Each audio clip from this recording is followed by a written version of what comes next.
สวัสดีท่านผู้ชมที่เคารพมื้อนี้พบกับพวกเราทั้งสองบุภาวันอินทวงศ์และอยู่แก้วไซสนิทซึ่งว่าจะนำพาประธานเข้าสู่หู้เห็นประเด็นข่าวซึ่งก็ได้นำเอาแหล่งข้อมูลข่าวสารเหตุการณ์ที่พ้นเด่นบ่ว่าจะเป็นทางด้านการเมืองการทหารเศรษฐกิจวัฒนธรรมสังคมสาระนาฮูกีฬาการบันเทิงทั้งภายในและต่างประเทศถึงหน้าหนังสือพิมพ์กองทัพประชาชนลาวฉบับออกรายวันนำมาเสนอต่อกับประธานในเวลา 6:00 หา 6:30 นาทีของตอนเช้าทุกๆวันจะทำผู้ชมที่เคารพหู้เห็นประเด็นข่าวเป็นช่องทางหนึ่งที่ช่วยให้ทานที่บ่ทันได้รับบ่ทันได้สัมผัสกับหนังสือพิมพ์โดยอาจจะเนื่องจากสภาพแวดล้อมเงื่อนไขที่บ่สะดวกเขตห่างไกลซอกลีกแต่สามารถหู้เห็นประเด็นข่าวอย่างถูกต้องทันเวลาทันเหตุการณ์ต่างๆที่เกิดขึ้นในแต่ละระยะทับอีกนี้เราจะพาท่านผู้ชมมาหู้เห็นประเด็นข่าวการเคลื่อนไหวการนำภาครัฐกระทรวงป้องกันประเทศในหน้าที่1ฉบับวันที่24พฤษภาคม2023รายละเอียดมีคือท่านพลเอกจันทร์สมรจัญญาราษฎร์ต้อนรับหัวหน้ากรมพัวพันธ์ต่างประเทศสาธารณรัฐสหภาพเมียนมาเข้าเยี่ยมคำนับในวันที่23พฤษภาคม2023นี้ท่านพลเอกจันทร์สมรจัญญาราษฎร์รองนายกรัฐมนตรีกระทรวงป้องกันประเทศแห่งสาธารณรัฐประชาธิปไตยประชาชนลาวให้เกียรติต้อนรับท่านพลจัตวาไขลินหัวหน้ากรมพัวพันธ์ต่างประเทศห้องขออภัยหัวหน้ากรมพัวพันธ์ต่างประเทศห้องการความมั่นคงกองทัพสาธารณรัฐสหภาพเมียนมาพร้อมคณะเข้าเยี่ยมคำนับในโอกาสที่เดินทางมาเยี่ยมยามและเฮ็ดเวียกอยู่ที่สาธารณรัฐประชาธิปไตยประชาชนลาวในระหว่างวันที่22หาวันที่26พฤษภาคม2023นี้โอกาสนี้ท่านพลเอกจันทร์สมรจัญญาราษฎร์ได้ตีราคาสูงต่อการเดินทางมาเยี่ยมยามและเฮ็ดเวียกอยู่สาธารณรัฐประชาธิปไตยประชาชนลาวของท่านพลจัตวาไขลินพร้อมด้วยคณะซึ่งเป็นการประกอบส่วนอันสำคัญเข้าในการหัดแน่นสายพัวพันหัวมือ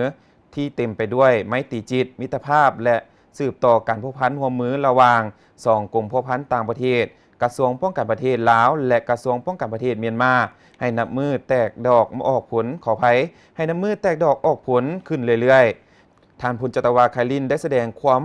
ขอบใจอันอบอุ่นต่อการต้อนรับของฝ่ายลาวต่อคณะกรมพัวพันต่างประเทศห้องการความมั่นคงกองทัพสาธารณรัฐสหภาพเมียนมาพร้อมคณะในครั้งนี้พร้อมทั้งรายงานผลการพบปะ2ฝ่ายระหว่างกรมพัวพันต่างประเทศห้องการความมั่นคงสาธารณรัฐสหภาพเมียนมากับกรมพัวพันต่างประเทศกองทัพประชาชนลาวให้ทานพลเอกจันทร์สมรจัญญาราษฎร์รับทราบเจ้าซึ่งเป็นการหัดแน่นสายพัวพันมิตรภาพที่เต็มไปด้วยไมตรีจิตมิตรภาพระหว่าง2กองทัพโดยเฉพาะกองแมนกองทัพประชาชนลาวและกองทัพสาธารณรัฐสหภาพเมียนมา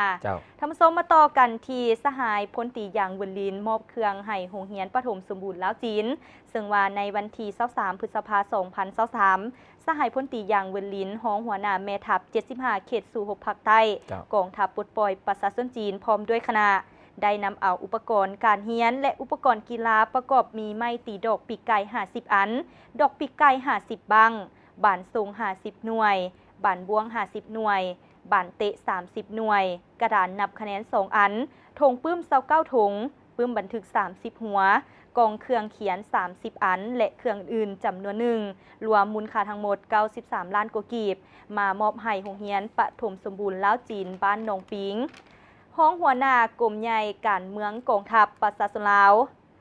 ซึ่งอุปกรณ์กีฬาและอุปกรณ์การเรียนแมนปัจจัยหนึ่งในการส่งเสริมการเรียนให้น้องนักเรียนทั้งเป็นการเสริมสร้างทักษะทางด้านกีฬาและเฮ็ดให้นักเรียนมีสุขภาพแข็งแรง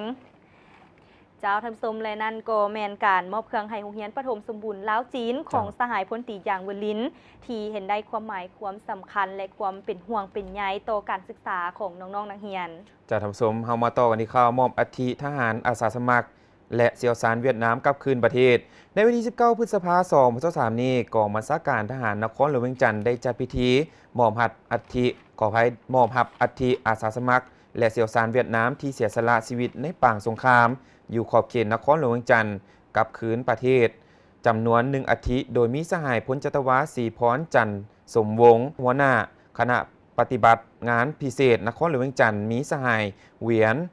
หงลิ่งรองประธานคณะกรรมการประชาชนแขวงฮาติงสาธารณรัฐสังคมนิยมเวียดนามในพิธีภาคส่วนต่างๆก็ได้เข้าวางพวงมาลา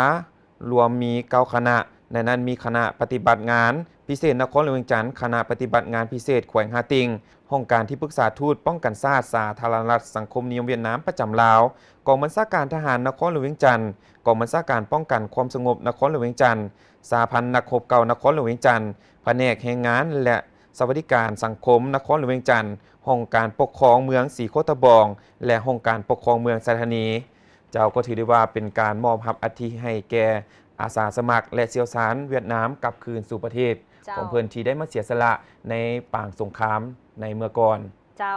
ท่านผู้ชมและเฮามาต่อกันที่หัวหน้ากรมก่อสร้างฮักฐานพบปะอบรมพนักงานหลักแรงและพนักงานก่อสร้างฮักฐานกองพลที่2ซึ่งว่าในวันที่19พฤษภาคม2023สหายพลจตวบัวไลพรหมวงศ์กรรมการคณะพรรคกลุ่มใหญ่การเมืองกองทัพหัวหน้ากรมก่อสร้างฮักฐานได้เคลื่อนไหวพบปะอบรมพนักงานหลักแรงและพนักงานก่อสร้างฮักฐานกองพลที่2สหายยังได้เน้นหนักต่อคณะพรรคคณะบัญชาพนักงานก่อสร้างฮักฐานกองพลที่2จงสืบต่อเหตุเวียกงานก่อสร้างฮักฐานการเมืองตามจุดรอแหลมให้ได้อย่างต่อเนื่องซี่นำพาศึกษาอบรมและพัวพันสนิทแน่นกับอำนาจการปกครองท้องถิ่นเพื่อติดตามกวดการและกำแน่นสภาพการต่างๆในขอบเขตความรับผิดชอบของตนให้มีความสงบปลอดภัยโดยพื้นฐานซึ่งก็เหตุได้ความหมายความสำคัญของพนักงานก่อสร้างฮักฐานกองพลที่2หัวหน้ากลุ่มก่อสร้างฮักฐานก็ได้ให้ความใกล้ชิดติดแทศซี่นำพาในการจัดตั้งปฏิบัติเวียกงานต่างๆจะทำสมมาต่อกันที่ข่าวทหารแขวงขมวนและทหารแขวงกวงบิงพบปะแลกเปลี่ยนสภาพน้ำกันกองประชุมพบปะแลกเปลี่ยนสภาพเซ็นบทบันทึกในการประสานสมทบเวียกงานป้องกันชาติป้องกันความสงบคณะผู้แทนกองบัญชาการทหารแขวงขมวนและกองบัญชาการทหารแขวงกวงบินสาธารณรัฐสังคมนิยมเวียดนามได้จัดขึ้นในวันที่18พฤษภาคม2023นี้อยู่ที่ห้องประชุมกองบัญชาการทหารแขวงกวงบินซึ่งคณะผู้แทนฝ่ายลาวมีสหายพลจตวาสมแขนอัปพศรขออภัยหัวหน้าการเมืองกองบัญชาการทหารแขวงขมวนฝ่ายเวียดนามมีสายพันเอกดวงสิงหัวกรรมการคณะประจำภาคแขวงหัวหน้าการทหารกองบัญชาการทหารแขวงกวงบินสาธารณรัฐสังคมนิยมเวียดนาม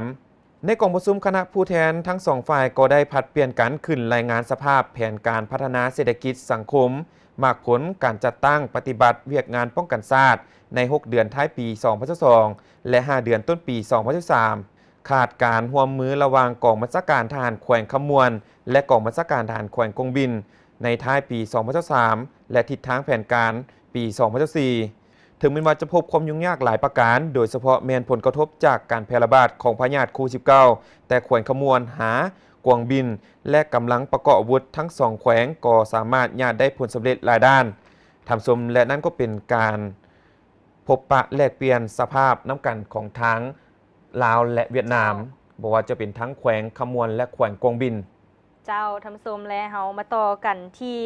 หน่วยพักบริษัทผสมห่วมธุรกิจสาวมังกรสรุปการก่อสร้างหน่วยพักปลอดสายเข้มแข็งหนักแน่นซึ่งว่าในวันที่19พฤษภาคม2023หน่วยพักบริษัทผสมห่วมธุรกิจสาวมังกรได้จัดตั้งกองประชุมบันดำเนินชีวิตการเมืองเพื่อสำรวจกวดการตีราคาการคัดเลือกจัดแบ่งประเภทคุณภาพของสมาชิกพรรคหน่วยพักปลอดสายเข้มแข็งหนักแน่นประจำปี 2022-2023 และทิศทางแผนการประจำสุกปีขออภัยและทิศทางแผนการประจำสุกปี 2023-2024 โดยให้เกียรติเข้าร่วมเป็นประธานของสหายพลจตวาบุญยงวงพรมกรรมการคณะพรรคองค์การกลุ่มใหญ่เลขาหน่วยพรรคหัวหน้ากลุ่มขนส่งกลุ่มใหญ่พลาธิการกองทัพหัวหน้าคณะกวดการและสุกยูเข้าบวนการก่อสร้างหน่วยพักปลอดสายเข้มแข็งหนักแน่นของกลุ่มใหญ่พลาธิการกองทัพและนั่นก็แม่นการก่อสร้างหน่วยพักปลอดสายเข้มแข็งหนักแน่นของหน่วยพักบริษัทผสมห่วมธุรกิจสาวมังกรเจ้าทำผสมมาต่อกันที่ข่าวกองประชุมสภาควบคุมการสอบสิงป้องกันบทสกเหียน2022หา2023ในวันที่19พฤษภาคม2023นี้วิทยาคารภาริการกองทัพได้จัดกองประชุมสภาควบคุมการสอบสิงป้องกันบทสกเหียน2022หา2023โดยการเป็นประธานของสหายพลจตวาจันดีสุริวงศ์ศักดิ์กรรมการคณะพรรคกระทรวงห้องหัวหน้ากรมใหญ่ภาริการกองทัพอิงตามข้อตกลงของกระทรวงป้องกันประเทศเลขที่2780ทับกปทนครหลวงเวียงจันทร์ในวันที่15พฤษภาคม2023 กระทรวงป้องกันประเทศตกลงแต่งตั้งประธานและคณะประธานป้องกันบท 1. สายพลจัตวาจันดีสุริวงศ์ศักดิ์รองหัวหน้ากรมใหญ่พาธิการกองทัพเป็นประธาน 2. สายพลจัตวาปริญญาเอกบัวเฮืองสมฟ้องบุตรขันหัวหน้าการทหารวิทยาคารเป็นรอง 3. สหายพันเอกบุญเกี้ยงวงศาลาดหัวหน้าการเมืองวิทยาคารเป็นคณะ 4. สายพันเอกสอนพันธ์สุวงศ์ขออภัยสายพันเอกสอนทันสุวงศ์ใสห้องอำนวยการหัวหน้าห้องอบรมวิทยาคารเป็นคณะ 5. สายพันเอกปริญญาเอกแสงทองอุ่นนางห้องอำนวยการหัวหน้าห้องเทคนิคเป็นคณะและนอกนี้ยังได้แต่งตั้งหัวหน้าป้องกันบทรวมมี 11 สหายเจ้าท่านผู้ชมและนั่นก็เป็นกองประชุมสภาควบคุมการสอบเสียงป้องกันบททรงเหียน2002 2003ที่เพิ่นได้จัดตั้งขึ้นมาจากทางกระทรวงป้องกันประเทศเจ้าทำซุมและเฮามาโตกันทีกองพันใหญ่497จัดพิธีเข้าหลบทุงและสรุปเวียกงานหอบด้านซึ่งว่าในวันที่15 พฤษภาคม 2023กองพันใหญ่497ได้จัดพิธีเข้าหลบทุงและสรุปถอดถอนบทเรียนเวียกงานหอบด้านระยะผ่านมาและวางทิศทางแผนการในต่อหน้าในพิธีสหายพันเอกคำสุขใสนวลศิลป์ได้สรุปตีราคาคืนผ่านการเคลื่อนไหวเวียกงานหอบด้านปิ่นออม4 นาทีใหญ่สหุกแผนงานที่คณะพักกระทรวงป้องกันประเทศวางออกในระยะผ่านมาโดยถือเอาเวียกงานศึกษาอบรมการเมืองนำพาแนวคิดให้พนักงานนักโคเป็นปกติได้หันเอาพนักงานลงก่อสร้างหักฐานการเมือง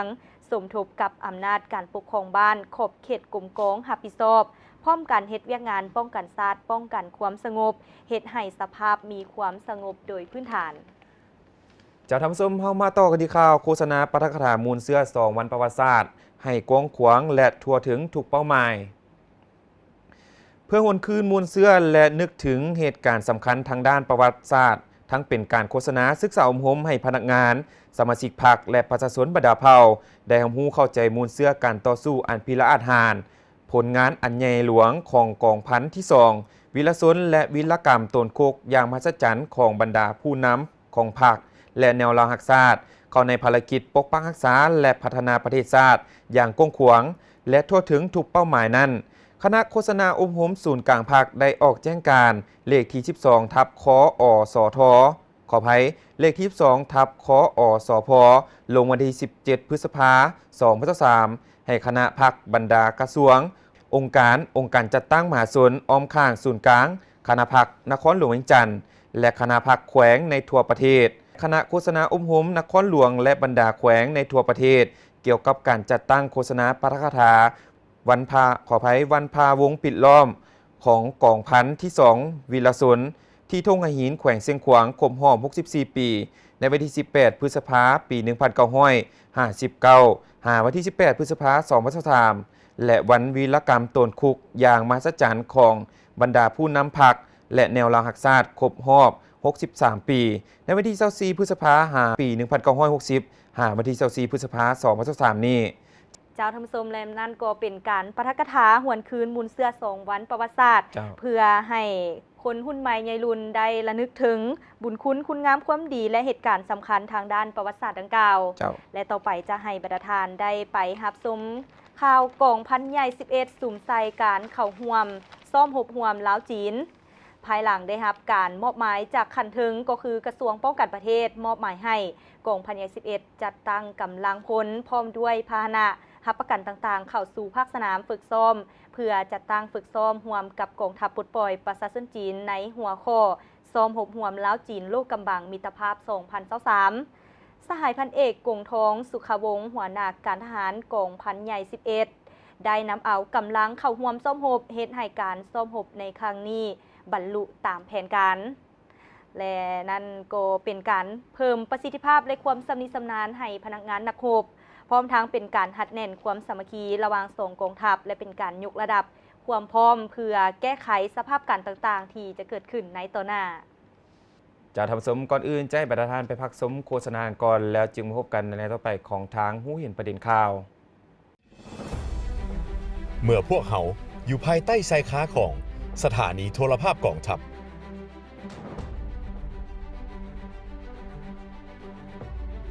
บ่ว่าจะใกล้หรือไกลสะดวกหรือยุ่งยากพวกเขาก็พร้อมที่จะเดินทางไปเอาข้อมูลข่าวสาร เพื่อให้ท่านผู้ชมนั้นได้รับชมทันเวลาทันเหตุการณ์เฮา10โทวรรณนีสยาราชมีความภาคภูมิใจที่ได้รับใช้ประเทศชาติและรับใช้ประชาชน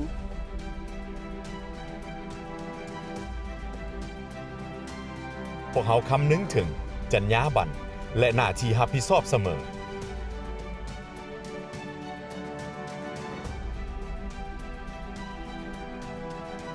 หัวใจหลักของการเฮ็ดเวียกแมน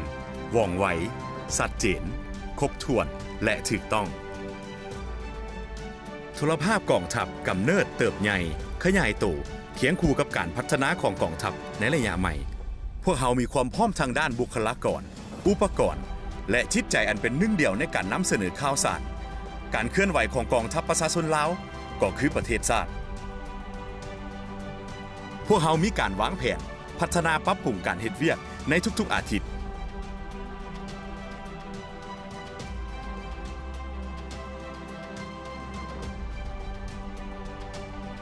เพื่อให้แน่ใจว่าท่านผู้ชมจะได้รับสาระความรู้ที่ครบถ้วนและชัดเจน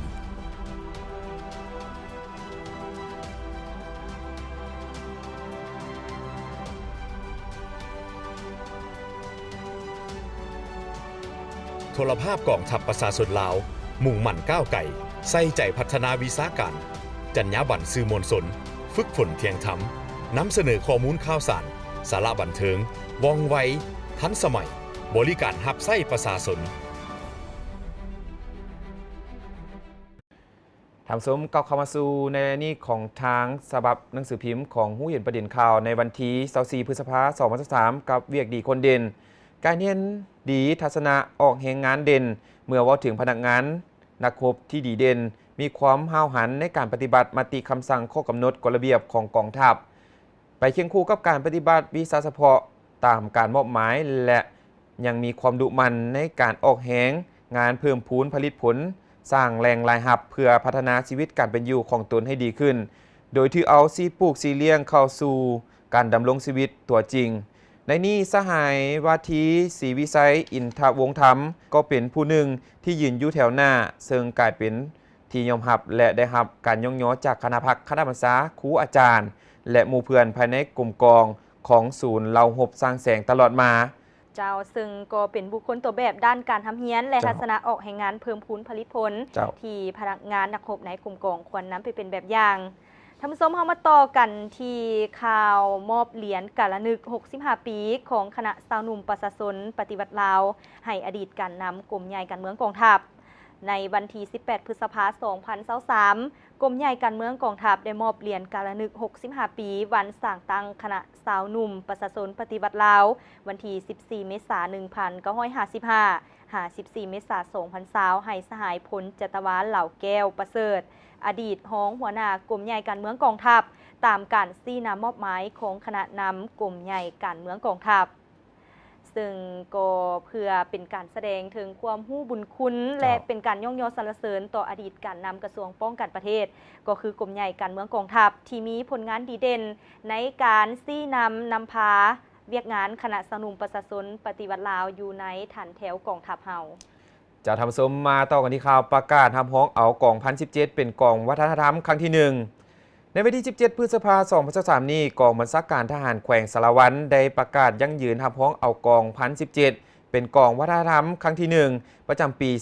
2023ซึ่งจัดขึ้นอยู่เดินกอง1017โดยการเป็นประธานของสหายพลจตวาแป้นคำบุตรจันแพงคณะพักกลุ่มใหญ่หัวหน้ากลุ่มโฆษณาหมกลุ่มใหญ่การเมืองกองทัพในการจัดตั้งปฏิบัติของการกวดกาก่อสร้างนักรบวัฒนธรรมและกองวัฒนธรรมประจำปี2022อิงตามการปฏิบัติทิศทางการปรับปรุงก่อสร้างกองทัพประชาชนลาวให้เป็นกองปฏิบัติที่มีแบบแผนทันสมัยปฏิบัติตามข้อตกลงของกรมใหญ่การเมืองกองทัพว่าด้วยการสร้างนักรบวัฒนธรรมและกองวัฒนธรรมอยู่ที่กอง1017เห็นได้ว่ามีอันพ้นเด่นหลายด้านเป็นต้นเวียกงานเหตุให้กรมกองมีความสงบสถานที่ค่ายคูมีความสะอาดจบงามและถูกต้องตามข้อกำหนดของกรมใหญ่การเมืองกองทัพวางออกจะทำสมและนั่นก็เป็นการประกาศนำห้องกอง1017เป็นกองวัฒนธรรมครั้งที่ 1ที่ทั้งผู้เห็นประเด็นข่าวได้นำมาเสนอให้บรรดาท่านได้รับผู้นำกัน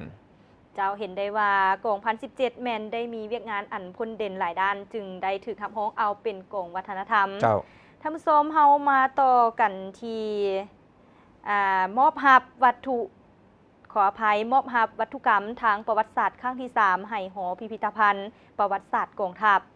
ซึ่งในวันที่15พฤษภาคม2023ได้มีพิธีมอบรับวัตถุกรรมทางประวัติศาสตร์อยู่ที่หอพิพิธภัณฑ์มูลเสื้อไซสนะห่วมสัมพันธ์สู่หบลาวเวียดนาม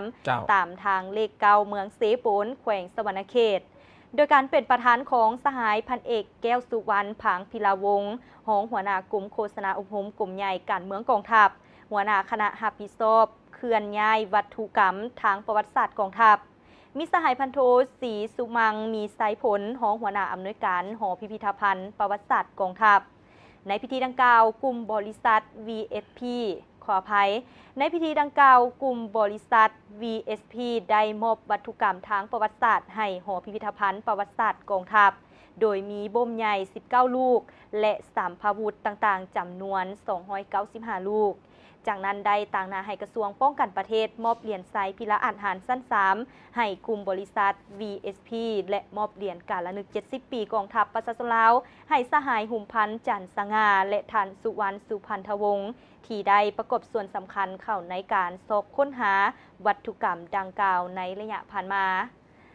และนั่นก็เป็นการมอบรับวัตถุกรรมทางประวัติศาสตร์ครั้งที่3ให้หอพิพิธภัณฑ์ประวัติศาสตร์กองทัพเพื่อ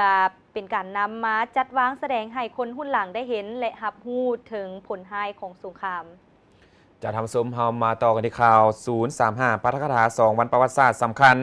ในวันที่17พฤษภาคม2023นี้035กลุ่ม213ได้จัดตั้งปาฐกถา2วันประวัติศาสตร์สำคัญคือวิรกรรมตนคุกอย่างมหัศจรรย์ของทานผู้นำพรรคและแนวราวหักศาสตร์ครบรอบ63ปีในวันที่24พฤษภาคมปี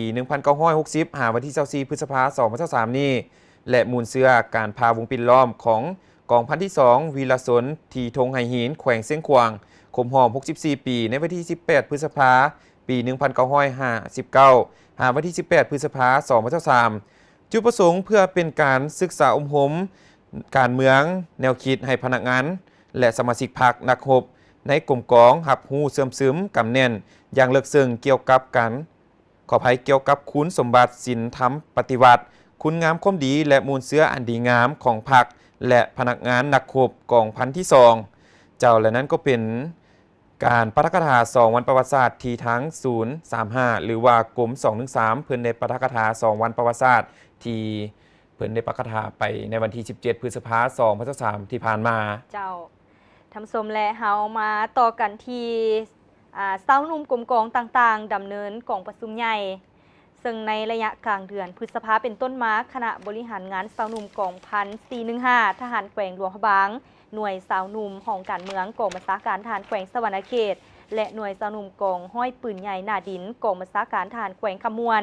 ได้พร้อมกันดำเนินกองประชุมใหญ่ขันของตนเพื่อสรุปตีราคาคืนการเคลื่อนไหวเวียกงานในระยะผ่านมาหน่วยเศร้านุ่มกองห้อยปืนใหญ่นาดินฐานแขวงขมวนผ่านการนำพาสมาชิกเคลื่อนไหวเวียกงานตามพระบทบาทของตนปินอ้อมเนื้อในขอแข่งขัน4บุกก็คือนาทีการเมืองของกลุ่มกองและนั้นก็เป็นการเคลื่อนไหวเวียกงานต่างๆของหน่วยเศร้านุ่มเจ้าท่านผู้ชมเฮามาต่อกันที่ข่าวทหารแขวงหลวงพระบางประกาศการแต่งตั้งหน้าที่ใหม่อยู่กองห้อย7ในวันที่19พฤษภาคม2023นี้กองบัญชาการทหารแขวงหลวงพระบางได้ประกาศแต่งตั้งหน้าที่ใหม่อยู่กองห้อย7โดยการเป็นประธานของสายพันเอกวิรศิลป์มิตรพรหัวหน้าห้องการเมืองกองบัญชาการทหารแขวงหลวงพระบางในนี้ได้ตกลงแต่งตั้งสหายพันตีแสงแก้ววรรณาลีเป็นหัวหน้าการเมืองสายพันตีคำใสแก้วอุดมเป็นห้องหัวหน้าการเมืองและสหายห้อยเอกสมจิตบงประเสริฐรับผิดชอบเวียกงานภาธิการเทคนิคกองห้อย7กองบัญชาการทหารแขวงหลวงพระบางเจ้าธรรมสมเห็นได้ว่า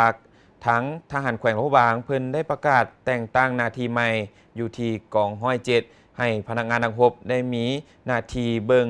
เวียกงานวิชาเฉพาะภายในกลุ่มกองของทั้งแขวงหลวงพระบางของเพิ่นจากท่านผู้ชมและเฮามาต่อกันเกี่ยวกับการเคลื่อนไหวเวียกงานของหน่วยสหพันธ์แม่หญิงซึ่งหน่วยสหพันธ์แม่หญิงของการเมืองกองบัญชาการทหารอากาศดำเนินกองประชุมใหญ่ครั้งที่1 ในวันที่ 11 พฤษภาคม 2023 หน่วยสหพันธ์แม่หญิงของการเมืองกองบัญชาการทหารอากาศได้จัดกองประชุมใหญ่ครั้งที่ 1 โดยการเป็นประธานของสหายพันเอกแพงศรีสิงห์วิสัยรองหัวหน้าของการเมืองกองบัญชาการทหารอากาศมีคณะภาคคณะบรรษาแผนกสหพันธ์แม่หญิงสาวหนุ่มแขกถึกเซินและสมาชิกสหพันธ์แม่หญิงเข้าร่วมสหายพันตีมณีวันเหืองพจิกหัวหน้าแผนกประกันสังคมห้องการเมืองกองบัญชาการทหารอากาศได้ผ่านสรุปตีราคาคืนผ่านการจัดตั้งปฏิบัติการเคลื่อนไหวเวียกงานตลอดระยะที่ผ่านมาคณะหน่วยและสมาชิกสหพันธ์แม่หญิงแต่ละสหายแม่นได้พร้อมกันจัดตั้งปฏิบัติการเคลื่อนไหวเวียกงานหลายรอบด้านของตนด้วยความรับผิดชอบต่อหน้าที่การเมืองของกลุ่มกองมีผลสำเร็จสูงสมาชิกสหพันธ์แม่หญิงภายในหน่วยมีความหนักแน่นทางด้านการเมืองแนวคิดและเข้มแข็งทางด้านการจัดตั้งปฏิบัติระเบียบแบบแผนการนำพาของภาครัฐมีความบุกบืนห่าวหันในหน้าที่เวียกงานวิสาเฉพาะของตนตามการจัดตั้งขันเทิงมอบหมายให้เจ้าท่านผู้ชมและนั่นก็แม่นการเคลื่อนไหวเวียกงานของกองพันใหญ่279และมาต่อกันที่ห้องหมอศูนย์กลาง103กองทัพมอบเงินนโยบายอุดหนุนซึ่งว่าในวันที่ 18 พฤษภาคม 2023ห้องหมอศูนย์กลาง103กองทัพได้มอบเงินนโยบายอุดหนุนให้ครอบครัวพนักงานที่เสียชีวิตโดยการเป็นประธานของสหายพันโทนางอัมพรพรหมทาหัวหน้าห้องการเมืองห้องหมอศูนย์กลาง103สหายห้อยเอกนางตุ้ยบัวละพาห้องหัวหน้าแผนกสหพันธ์แม่หญิงห้องหมอศูนย์กลาง103กองทัพได้ผ่านข้อตกลงว่าด้วยการมอบเงินนโยบายอุดหนุนให้ครอบครัวพนักงานที่เสียชีวิตจำนวน2สหายรวมเป็นเงินทั้งหมด 4,668,000 กีบจะทำสมก่อนอื่นแจ้งประธานไปพักสมโฆษณาก่อนแล้วจึงพบกันในแนวต่อไปของทางหู้เห็นประเด็นข่าวเมื่อพวกเขาอยู่ภายใต้ชายคาของสถานีโทรภาพกองทัพ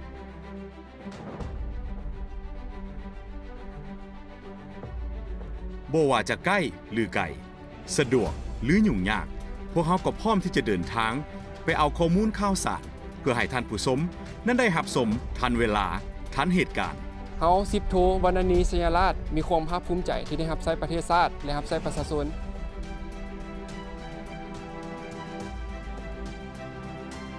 พวกเขาคำนึงถึงจรรยาบรรณและหน้าที่รับผิดชอบเสมอ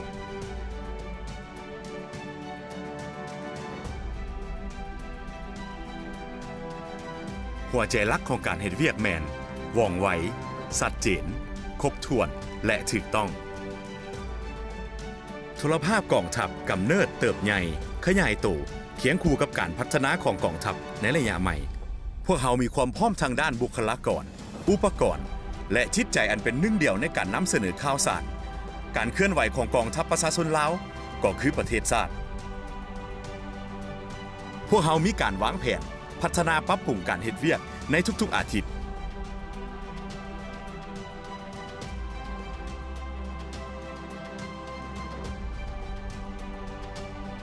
เพื่อให้แน่ใจว่าท่านผู้ชมจะได้รับสาระความรู้ที่ครบถ้วนและชัดเจน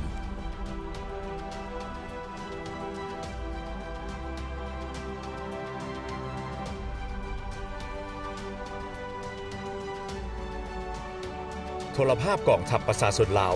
มุ่งมั่นก้าวไกลใส่ใจพัฒนาวิชาการจรรยาบรรณสื่อมวลชนฝึกฝนเที่ยงธรรมนำเสนอข้อมูลข่าวสารสาระบันเทิงว่องไวทันสมัยบริการรับใช้ประชาชนท่านผู้ชมกับข่าวสู่ระยะนี้พวกเราก็ยังอยู่กันที่หน้าหนังสือพิมพ์กองทัพประชาชนลาวฉบับวันที่24 พฤษภาคม 2023ซึ่งว่าเฮามาเบิ่งกันที่สภาพเวียกงานวัฒนธรรมในระยะผ่านมาซึ่งวัฒนธรรมแม่นบรรดาคุณค่าทั้งวัตถุและจิตใจที่มีขออภัยที่มวลมนุษย์ประดิษฐ์สร้างขึ้นในขบวนวิวัฒน์แต่ละระยะประวัติศาสตร์แห่งการกำเนิดคงตัวและขยายตัวของสังคมมนุษย์พรรคประชาชนปฏิวัติลาวยามใดก็ให้ความสำคัญและเอาใจใส่ต่อเวียกงานวัฒนธรรมโดยถือว่าวัฒนธรรมแม่นคุณลักษณะและเป็นปัจจัยพื้นฐานแห่งการดำรงคงตัวของชาติแม่นกำลังดันและจุดหมายของการพัฒนาสังคมตามทิศสังคมนิยมบนพื้นฐานทิศนำอยากสร้างสังคมนิยมต้องมีคนสังคมนิยมจะทำสมมาต่อกันที่ข่าวเด็กน้อยในวันนี้คือผู้สืบทอดที่ดีของชาติในวันหน้า ในวันที่1มิถุนายนแม่นวันเด็กน้อยสากลและวันปลูกต้นไม้แห่งชาติซึ่งเป็นวันที่มีความหมายความสำคัญหลายสำหรับเด็กน้อยทุกคนซึ่งเด็กน้อยในวันนี้จะกลายเป็นผู้ใหญ่ในวันหน้าและถ้าหากเด็กน้อยได้รับการเบิ่งแยงดูแลและศึกษาอบรมบ่มสอนอย่างเหมาะสมเขาเจ้าจะกลายเป็นทรัพยากรมนุษย์ที่แข็งแรงมีสติปัญญาที่ดีมีอนาคตที่แจ่มใสสามารถเป็นกำลังแรงประกอบส่วนเข้าในการพัฒนาประเทศชาติซึ่งยามใดภาครัฐขออภัยซึ่งยามใดภาครัฐบาลก็ได้เอาใจใส่ให้ความสำคัญต่อเวียกงานการพัฒนาสุขภาพและการศึกษาสำหรับเด็กน้อยเจ้าและเนื่องในโอกาสวันที่1มิถุนายน2023วันเด็กน้อยสากลและวันปลูกต้นไม้แห่งชาติที่ใกล้จะมาถึงนี้พวกเฮาก็ขออวยพรไซให้เด็กน้อยลาวทุกคนจงมีสุขภาพแข็งแรงเป็นเด็กคำฮู้ของพ่อแม่เป็นนักเรียนดีของครูอาจารย์ท่านผู้ชมและเฮามาต่อกันที่ศูนย์วัฒนธรรมจีนจัดกิจกรรมส่งสาสู่ความปรองดองสมาคมแลกเปลี่ยนวัฒนธรรมจีนกับต่างประเทศศูนย์วัฒนธรรมจีนประจำสาธารณรัฐประชาธิปไตยประชาชนลาวและแผนกวัฒนธรรมและท่องเที่ยวเขตปกครองตนเองเผ่าจ้วงกวางซีได้จัดกิจกรรมซาสู่ความปรองดองและงานพบปะแลกเปลี่ยนกวางซีที่สง่างามฮอพิเศษเปิดให้มวลชนชาวนครหลวงเวียงจันทน์และนักท่องเที่ยวภายในและต่างประเทศเข้าชมในวันที่20พฤษภาคม2023อยู่ที่ศูนย์วัฒนธรรมจีนประจำลาวภายในงานผู้เข้าร่วมได้สัมผัสกับวัฒนธรรมที่งดงามของสาธารณรัฐประชาชนจีนโดยผ่านกิจกรรมซาสู่ความปรองดองโดยมีทานซือหูเฟยและทานโจยลีเวยตัวแทนผู้สืบทอดมรดกวัฒนธรรมนามธรรมขันแขวงของประเทศจีนสาขาฮีดคองประเพณีซาน้ำมันเผายาวมาสาธิตเทคนิคการทรงซาลิ้วเปาและประเพณีซาน้ำมันของเผายาวพร้อมนี้ก็ได้รับชมการแสดงศิลปะซาและซิมรสชาติของซาไปพร้อมๆกันซึ่งก็เป็นกิจกรรมอันหนึ่งที่เฮ็ดให้ผู้ชมได้รู้จักกับวัฒนธรรมหรือว่าประวัติศาสตร์ของจีนจะทำสมเฮามาต่อกันที่ข่าวกีฬาประกาศแต่งตั้งสหพันธ์กีฬาเต้นแห่งชาติอย่างเป็นทางการพิธีประกาศแต่งตั้งสหพันธ์กีฬาเต้นแห่งชาติอย่างเป็นทางการได้ไขขึ้นในเมื่อวันที่20พฤษภาคม2023นี้ที่ศูนย์การค้าภาคสั้นนครหลวงเวียงจันทน์ให้เกียรติเข้าร่วมโดยทานรองศาสตราจารย์ปริญญาเอกพุทธสิมมาลาวงศ์รัฐมนตรีกระทรวงศึกษาธิการและกีฬาทั้งเป็นประธานคณะกรรมการโอลิมปิกแห่งชาติลาวและทานวันศรีกัวมัวรองรัฐมนตรีกระทรวงแถลงข่าววัฒนธรรมและท่องเที่ยวประธานสหพันธ์กีฬาเต้นแห่งชาติอิงตามการค้นคว้าของกรมกีฬาระดับสูงกระทรวงศึกษาธิการและกีฬารัฐมนตรีกระทรวงศึกษาธิการและกีฬาตกลงแต่งตั้งทานวันศรีกัวมัวรองรัฐมนตรีกระทรวงแถลงข่าววัฒนธรรมและท่องเที่ยวเป็นประธานสหพันธ์กีฬาเต้นแห่งชาติทานคำพันธ์ผลท้องศรีว่าการหัวหน้ากลุ่มศิลปการแสดงรองประธานและทานวันธนากุลนาวันที่ปรึกษาองค์การกองทุนเด็กหัวหน้าแผนกศึกษาขออภัยหัวหน้าแผนกสื่อสาร PSI เป็นรองประธานและนายขังส่วนทานอุลลาภาอุดมผู้อำนวยการบริษัทฝั่งลาวเป็นเลขาธิการนอกนั้นยังมีรองเลขาธิการ1ทานและคณะกรรมการ5ทานเจ้าท่านผู้ชมและนั่นก็เป็นข่าววงจรกีฬาและเฮามาต่อกันที่ข่าวต่างประเทศซึ่งว่าเวียดนามอิหร่านเพิ่มทวีการร่วมมือในหลายด้านตามข่าวจากวิทยุสากลเวียดนามอิหร่านแม่นหนึ่งในบรรดาคู่ร่วมมือสำคัญของสาธารณรัฐสังคมนิยมเวียดนามอยู่ภาคพื้นตะวันออกกลางดังนั้นสาธารณรัฐสังคมนิยมเวียดนามปรารถนาอยากปรับปรุงและสุขยูการพัวพันร่วมมือกับอิหร่านในหลายขงเขตโดยเฉพาะของเขตการเมืองความมั่นคงเศรษฐกิจการค้าวัฒนธรรมการท่องเที่ยวและการพบปะแลกเปลี่ยนประชาชนการร่วมมือกันในครั้งนี้มีขึ้นหลังจากคณะผู้แทนขั้นสูงกระทรวงตำรวจเวียดนามนำโดยทานพลเอกโตเลิมรัฐมนตรีกระทรวงตำรวจเวียดนามเป็นหัวหน้าคณะได้เดินทางไปเยี่ยมยามและเฮ็ดเวียกอยู่อิหร่านและนั่นก็แม่นข่าวสารของต่างประเทศระหว่างประเทศเวียดนามและอิหร่านได้มีการร่วมมือกันในหลายด้านเนื่องในโอกาสเฉลิมฉลองวันสร้างตั้งสายพัวพันทางการทูตเวียดนามอิหร่านครบรอบ50 ปีจะทำสมมาต่อที่ข่าวกองประชุมสุดยอด G7 สำนักงานข่าวเวียดนามนิวรายงานในวันที่22พฤษภาคม2023นี้ว่าวันที่20พฤษภาผ่านมาบรรดาการนำกลุ่มประเทศอุตสาหกรรมก้าวหน้า G7 ได้ออกแถลงการณ์ร่วมภายหลังกองประชุมสำเร็จอยู่ฮิโรชิมาประเทศญี่ปุ่นในการแถลงร่วมขออภัยในการแถลงการร่วมบรรดาการนำ G7 ได้เน้นหนักถึงความหวังอยากสร้างการพัวพันที่มีเสถียรภาพและมีลักษณะสร้างสรรค์กับปักกิ่งอยู่สาธารณรัฐประชาชนจีนพร้อมทั้งคัดค้านบรรดาการเคลื่อนไหวหันเป็นการทหารอยู่เขตอาซีแปซิฟิกเจ้าท่านผู้ชมและเฮาก็ยังอยู่กันที่ข่าวต่างประเทศกันอยู่ซึ่งว่าจีนและฟิลิปปินส์จะลดภาษีให้กันและกันภายใต้ขอบ RCEP ในไวๆนี้ตามข่าวสารสิ้นหัวรายงานวันที่17พฤษภาคมนี้โดยอิงตามเว็บไซต์กระทรวงการเงินจีนให้ฮู้ว่า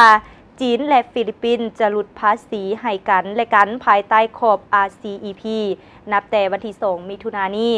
เป็นต้นไปวางโมมานี่สำนักงานเลขาอาเซียนที่เป็นองค์การเก็บรักษาสัญญาว่าด้วยการพัวพันคู่ร่วมเศรษฐกิจรอบด้านของภาคพื้นหรือ RCEP ได้ออกแจ้งการฟิลิปปินส์ได้ยืนสัญญายืนยันให้เลขาธิการใหญ่อาเซียนอย่างเป็นทางการอิงตามข้อกำหนดที่เกี่ยวข้องของสัญญา RCEP จะมีผลบังคับใช้อย่างเป็นทางการต่อฟิลิปปินส์นับแต่วันที่2มิถุนายนนี้เป็นต้นไปเจ้า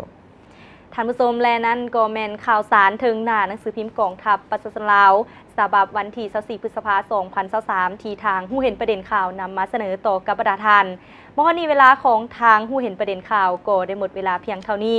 ประธานสามารถติดตามรับชมย้อนหลังได้ตื่มที่ Facebook Page LATV สำหรับมื้อนี้เฮาทั้งสองลาท่านผู้ชมไปก่อนสบายดี